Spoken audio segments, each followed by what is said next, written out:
first book review, and it's kind of weird because it's a book that I got in a giveaway through Goodreads, one of the first read books, and it's a children's book.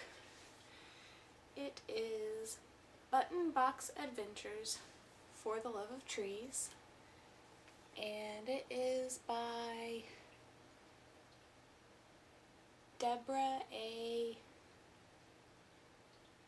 Fristick, I think, Fristick, and illustrated by Wendy H. Berry. And I did not particularly care for this book very much. For a children's book, going from page to page, usually with a children's book you want it to like flow smoothly, so it goes from one page to the next and they kind of relate to each other. In this one, like, one page to the next did not relate at all, like at all. And it's supposed to be about this little boy who, I think it's his grandma? Yes. It says, something magical happens every time Sammy opens Graham's button box while sitting under her lace-covered dining room table. Graham's button box is full of famous people's buttons. Every button in her box has a story to go with it. Travel in time with Sammy and his friend Russ as they learn that story and find the person who owned the button long ago. And it says, in this adventure, Sammy meets John Muir, the man who helped our country establish a system of national parks and forests for all to enjoy. And in the front of it here, it says, this book is actually part of an elementary school curriculum for children that teaches the value of caring for trees and the environment. And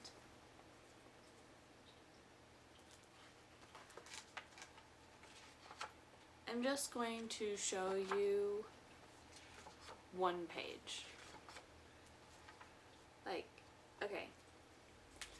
So he goes to his grandma's, he finds out that there's trees getting cut down, and he finds this button, and whoa! Like, that's all you're seeing.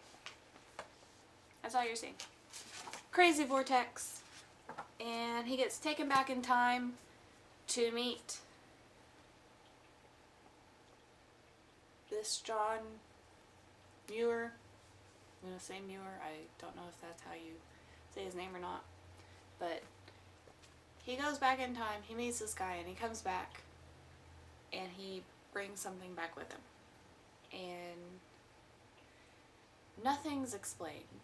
And I don't think that any little kid that is read this book and shown the pictures, first of all, his friend says his friend Russ. Well, Russ is a stuffed dog, and when they introduce Russ, he is not looking at him. Like,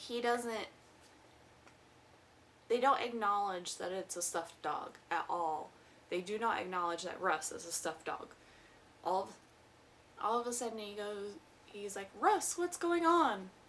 I don't know if that's exactly what he says, but he's not even looking at the dog whenever he says this. He's looking at the button in his hands.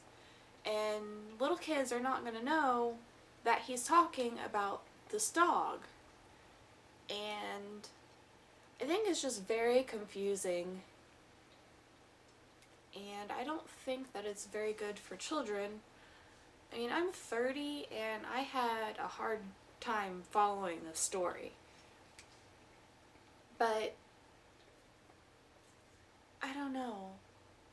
It's supposed to be about trees, and it seems like it's more about the time travel than it is about the trees. And if it's supposed to be trying to teach kids like respect for trees and the environment and stuff, it's not doing a very good job. It's more like, I don't know, like I said, it focuses more on the time travel aspect. And even then, it doesn't even explain that it's time travel. It's, I don't know. I don't think it is a very good kids book. I don't think that the time travel aspect translates very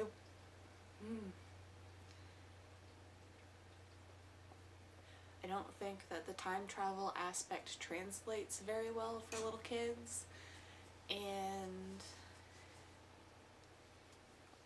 I don't know, I gave this book 2 stars on Goodreads. I would have given it 1, but the premise that it's supposed to be about like helping save trees and the environment, it made me give it a 2. I just don't like how they went about it. I mean, I like the Lorax better. Dr. Seuss, I mean, this, kids are going to have a lot more questions, and none of them are going to be about what can they do to save the trees. It's all going to be about the dog and the button and the time travel. None of it's going to be about the trees. And that's, I thought, what the focus of this book was supposed to be. It was supposed to be the trees. So, if any of you have read this book or have kids and were thinking about getting this book, I honestly wouldn't recommend it. It says it's part of a teacher-endorsed cross-curricular program designed for K through 2nd grade. And there is a phone number and a email address for more information. But I mean, I wouldn't recommend this book. It's just, it's not very informative. It has a lot of stuff, a lot of story aspects that have nothing to do with the trees, that kind of make it where the trees are pushed to the background and they're not a main part of the story, even though it makes you think they should be. So, if any of you have thought about buying this book or have read this book and have an opinion on it, then let me know, and I'll talk to you guys next time I have something to show you.